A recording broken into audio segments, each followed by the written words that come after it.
Welcome to the Free Marketeers, the official podcast of the Free Market Foundation. Hello listeners, and welcome to another episode of the Free Marketeers. As always, I'm Martin van Staden, and I'm joined by Mpiyakhe Dhlamini and Chris Hattingh. We're all researchers here at the Free Market Foundation. And yeah, this is our second week back after the holiday period, and let's jump right into it. So, Mpiyakhe, there was recently, I think today, an article in the city press that basically said that if you're born a certain race, that you're automatically, how can we say, screwed for life. What do you think about that? And then we'll move on to Chris, and then I'll give my thoughts on that. Well, if I would have more sympathy with the author if, let's say, he was talking before 1994, for example, when we still had a lot of race-based legislation. But now we are at a situation where, in terms of the law, South Africans are, well, the ones who are not politicians anyway, they are all treated the same by the law. So it's not clear to me what he means by that. I mean, we know that black people have a higher incidence of poverty just because of factors like the past and then the lack of property rights among black people, all of those things. So, but these things, we know what the problems are, we know what to do to fix them. So if anything, it's like you go to, for example, if you go to Venezuela, there they would probably say if you're Latino, you are destined to be black. But in both cases, it's government. Yeah, it's government. They are interfering too much in the economy, and so that's the thing that causes poverty, whether black, white, Latino, whatever. So yeah, but I'll be writing a fuller response to the writer's main points. No, I look later forward to on. that. Yeah, you, Chris, what do you think about that general premise? I think the author and maybe people who are directly opposed, in a stark way to him, both drop the context of the situation, because to say that the legacy of apartheid is non-existent completely drops the history of the country. So that ignores factors. And then, the other side, he says, you're just determined by your race, sort of thing. So both views, I think, are very, I don't know, they don't take into consideration all the information, all the context that we have, and they don't account at all for personal freedom and personal responsibility. So there's no agency. I think, his view, he might not acknowledge this, in some ways, and maybe Mpiyakhe will touch on this sort of thing. But there's no agency on the part of black South Africans, it seems to be. You're just born this way, and that's what your life is going to be determined by your race, which I think is dehumanizing and, removes dignity from a certain group of people. So I find any sort of group think like that problematic. Yeah, of course. To take a whole bunch of individuals and put them in one group and say their lives are going to be like this because of their skin color. Yeah. So the thing for me is that this is one of those situations where the exception disproves the premise entirely. So the fact that someone like Patrice Motsepe, Cyril Ramaphosa, and I mean hundreds of thousands, if not millions of black people are successful, self-fulfilled individuals who live a very happy, productive life. The fact that they exist means that the idea that your skin color dooms you from the get-go to a life of misery and poverty, it completely destroys that point. Because the argument that's being made is that if you are born this way, this is your future. Do what you may, it doesn't matter. You're gonna suffer. And we have exceptions to that. Now, as Mpiyakhe said, in apartheid South Africa, the story is very different, because there the law said, if you are black, for example, you cannot work with this machinery in a mine. Right. So there's already the law deciding exactly what kind of life you're gonna live. And the black universities, the so-called black universities, had very specific courses that, according to apartheid intellectuals, were more suited to the black living conditions, and and the races had to develop differently. So those sorts of things. So as apartheid went on, these things started falling away. But in the very beginning, there was a very centrally planned life that black people specifically were going to live under that system. That is not the case anymore, and we still have race-based measures in our law today. But for the most part, as Mpiyakhe said, we are all equal as far as the law is concerned. And of course, the majority of poor black people today are poor because of apartheid. That's something that I argue with mostly white people with every single day. They say no, it's because of other factors of choice. No, I don't buy that for a second. I don't think it's simply a coincidence that white people are doing well and generally black people are doing badly.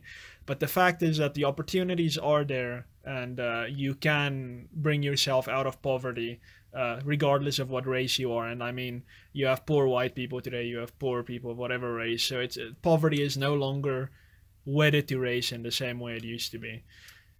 The difficult thing there, Martin, is that we still have a lot of restrictions or regulations on the economy that date back to apartheid. Exactly. So it's not, you can't really make yourself anything you want to be, because, for example, the government will say, oh, employers can't pay you if you have the skill level that means that you need to earn like 1,000 rands a month. Yes. So they say that okay, you must be paid just 3.5 a month, even though you might not have the skills for that.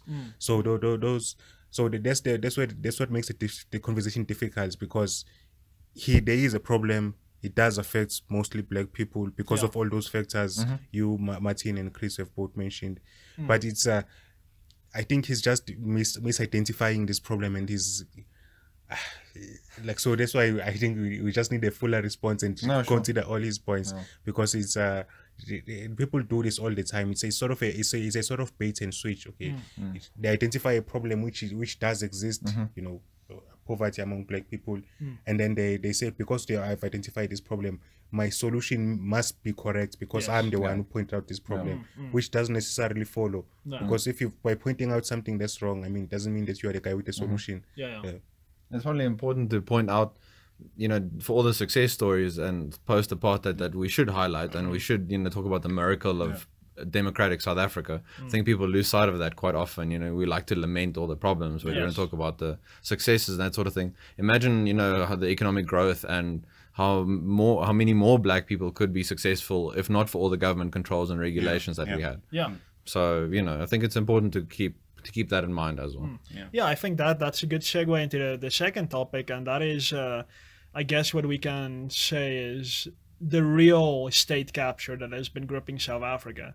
I mean, I think we can agree that apartheid itself was a form of state capture. You had when the South African state was first created, it was to a large extent non-racial. There were certainly racial limitations by that time. But as this regime of racial legislation grew, and people like Jan Smuts, very hypocritically, I must add, started saying, no, we were a non-racial union and we must move away from these things when it suited him, the National Party started ideologizing the state service and basically bringing this very explicit philosophical system known as separate development apartheid into the system, and ending up infecting everything and creating mass poverty.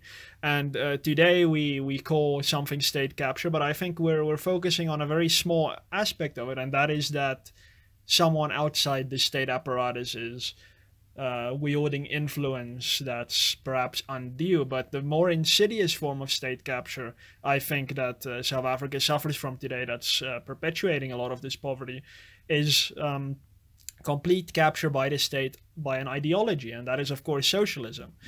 So between the time apartheid ended and I guess more or less 2007, maybe a bit earlier, South Africa had a generally free market. People could get on with life. I mean, there were some pretty major exceptions like labor laws and so forth, but for the most part you could just get on with it. And then from 2008 onwards, there's been an increasing barrage of legislation that is almost explicitly ideological. We must centralize to further transformationist aims, and assuming that this is going to work, and all these things, and that to me is real state capture. And I don't know what you guys think about that, Chris. Yeah, I think it's always important to look at the ideas behind actions. So if you look at, you know, moves such as expropriation without compensation, national health insurance, the national minimum wage, all of this has the premise or the idea that the government knows best, and that the government can, you know, help us and help, you know, tell us how to live our lives, kind of thing. So that, I think I agree with you that state capture is simply a reflection or a result of the idea that government is more important than the individual. It comes down to that notion, and whatever group happens to be in power is going to wield that power. Yes. So I think people are, they think, like with expropriation, they think we're going to pass it and it's going to be beneficial for a certain group, but they don't keep in mind 10 years from now, another party might be in power that makes it that they might blame one group's problems on another group, and they're going to target that group. So we need to be very careful about the growth of government and who wields that power. Yeah. No, I agree 100% with you, Chris. And no one seems to, even when people refer to private sector corruption, I see a lot of people have been referencing the fact that the Bosasa, for example, the current testimony that's going on is a private company. And so they make the point that what about the corruptors from the private sector? I mean, but if you have a government available to be corrupted because it has inserted itself into the economy, then you should expect that it will be captured, that it will be corrupted. So you can't really separate the two: the fact the growth of ideology, as Martin said, and the fact that private companies can then now take or influence the states like the Guptas did, Bosasa did. And so I think the debate in South Africa sort of has to move on, because personally I'm getting bored of leftists, people from the left acting shocked when they see corruption, meanwhile championing the ideas that enable the same corruption. Yeah, I think what you're drawing attention to an important point, and I mean, people on the left broadly, and I mean some, I guess it filters into the right as well to an extent, but there's this saying, we need to get money out of politics. And that is basically to say that we need to stop private influence in politics, and there needs to be a separation, and government must do its solemn duty regardless of who's pulling favors and so on from outside. But to me, and I don't want to sound too clever here, the real problem is that we need to get politics out of money. And that's the exact point that Mpiyakhe is making here. And I mean, I haven't been following the Bosasa thing, but to me it seems like there is a problem of bribery. It seems like this company engaged in wide-scale bribery for licenses or contracts and stuff like that. And I mean, obviously the problem here you can never say it's private sector corruption, because the source of the problem is that they wanted something from the government, and knowing that government is an inefficient thing, or it's there's people influenceable inside the government, they're gonna use their money. I mean, and I guess I shouldn't say this too loudly, but bribery in a system of intense government involvement is actually very rational. It's understandable that a company would say, in a free market, I would simply do what I need to do, and my customers would decide if it's fine. But now in this system, I need to go through this massive bureaucratic process. It's unaffordable to me. Let me just expedite the process by paying a bureaucrat. Or if that bureaucrat has, for example, the power to just refuse an application, then surely a company is going to say, okay, how am I going to make it more likely for the bureaucrat to approve my application? I'm going to bribe him. So, of course, the Free Market Foundation, or the broad liberal solution that we would say, is take away this immense power that the state has just to say no when someone applies for a contract or a license. Just take this power away, put it in the market where a company should succeed on its own merits, and then you won't find this problem of so-called private sector corruption. You need to get politics out of the economy, otherwise it's going to be continuous corruption. I don't know if you guys have anything more on state capture. Yeah, just to mention, the FMF's executive director Leon Lowe was interviewed recently on SABC2, and you can find the interview on our YouTube channel. Yes. But he made, the similar point that state capture, it really shouldn't come as any big surprise that this sort of thing happens, because businesses have to operate in that way. If they're gonna, if the only way you can grow your business is through a tender, why are we surprised that businesses try and apply for tenders and engage in corruption? So I think it's important to sort of tell that message repeatedly. This is a system and a philosophy issue, not necessarily, oh, we'll throw up our hands and how could this happen kind of thing.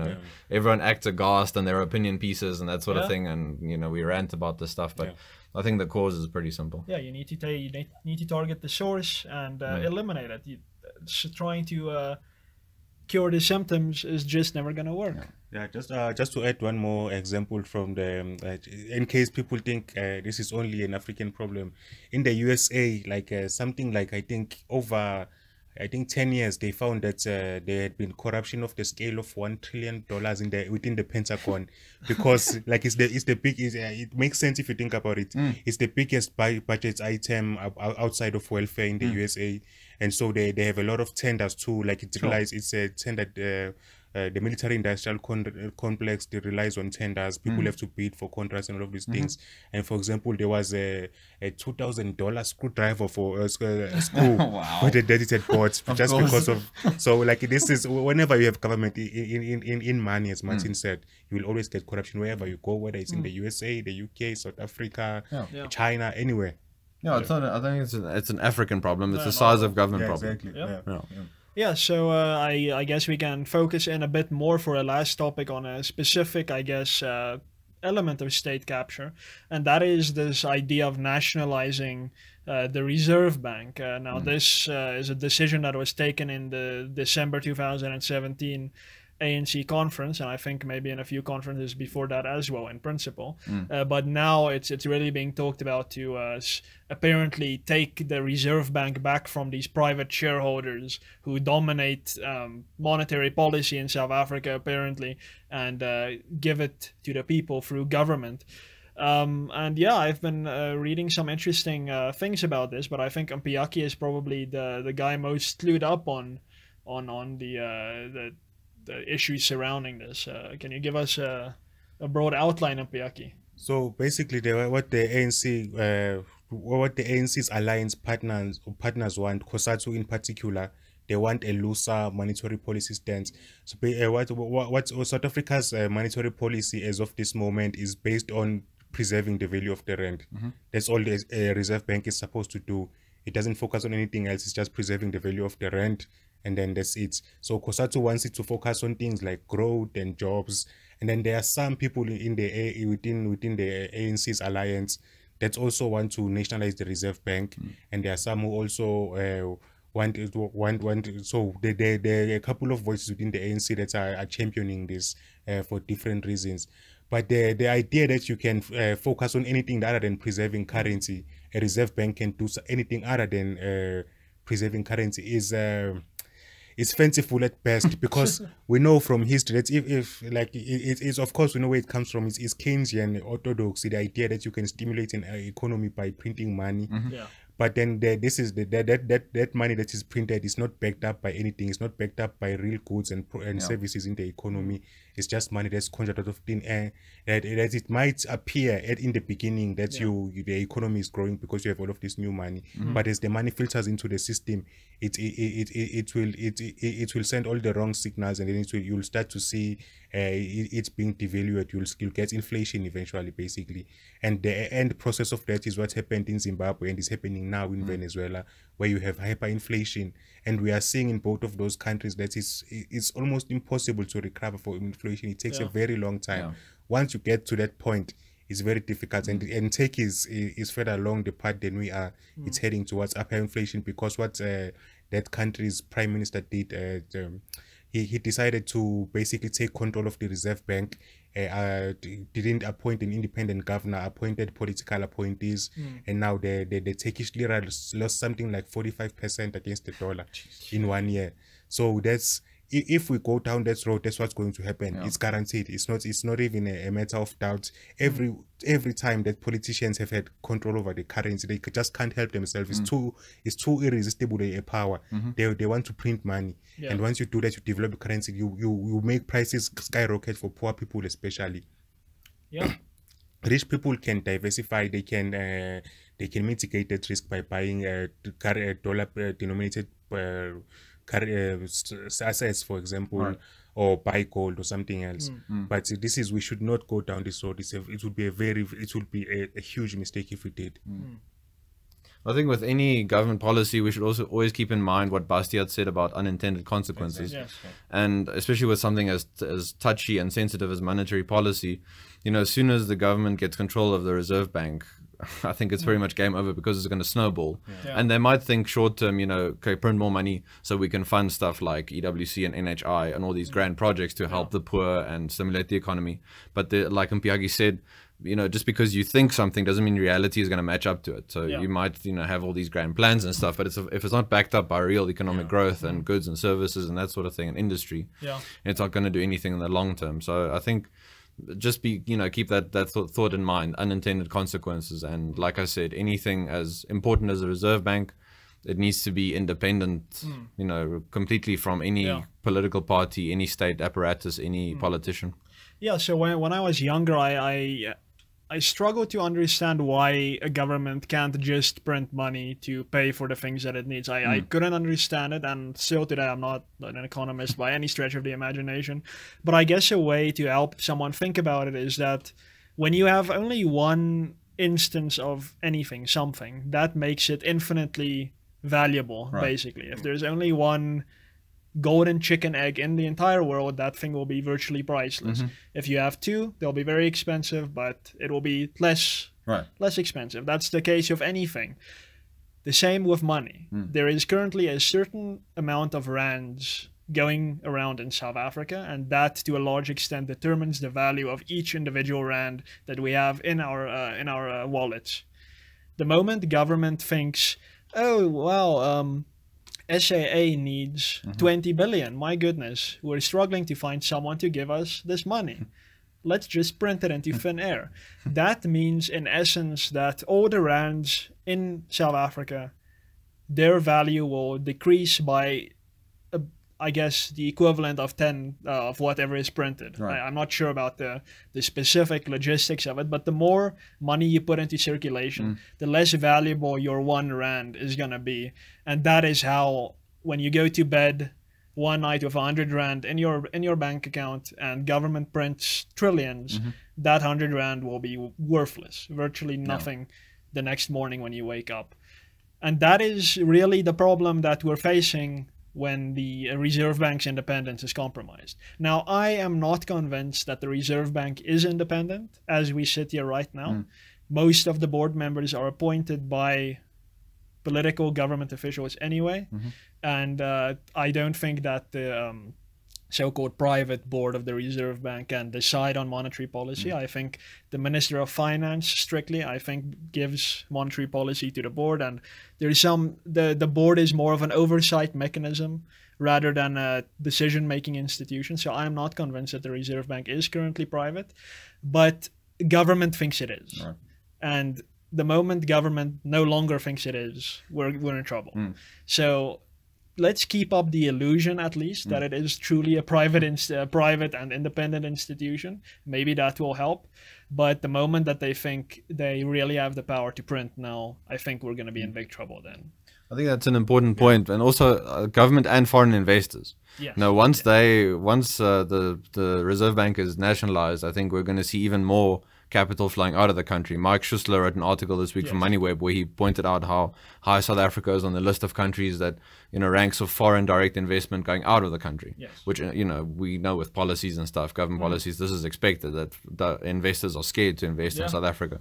But I think once the Reserve Bank goes, we're going to see an even faster outflow of capital. Definitely, And just one last point is just to say, I wish more voters would understand how economics works, because this is the root of our problems, I believe. Money is really a good. I mean, reading Ron Paul's books really helped me understand this point, that money is a good like any other, like wheat, like gold, like rice, like anything in the economy. And so once you print more money, what the signal that you are really sending to the economy is that now, okay, there's more demand for this particular good, and when that demand is proven to be false, and people don't take up that money, the people who already hold that money, they lose the value of the money because it's already been priced into the economy that there's more demand for this money, and then once that happens, then you basically devalue pensions, people lose money, so all of these things. So I think that's quite a somber note to end this on, but you would hope that the government, the saner heads prevail in government about this, because at the end of the day, all the nice money that government is stealing is gonna also lose its value. No. So you hope that out of pure self-interest, people in government think, okay, wait a minute, we actually prefer the rand to be a valuable currency, and that's gonna mean we're more wealthy. And if the moment we go down the Zimbabwe route, whereby you print money to give to unhappy soldiers, you basically face a coup. So the government really should see this as in its own self-interest to really protect the value of the rand, and in so doing they need to really keep the Reserve Bank more or less in the state that it is now, if not truly privatize it, which I guess we at the Free Market Foundation would really appreciate. But yeah, so that's been another episode of the Free Marketeers. Please remember to subscribe to our YouTube channel. That's the big red button right under this video. Follow us on Facebook, that is, or like us on Facebook.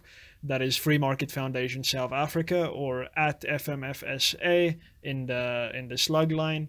On Twitter, we are at FMF South Africa, one word. And of course, as always, visit our website, www.freemarketfoundation.com. Thanks for joining us.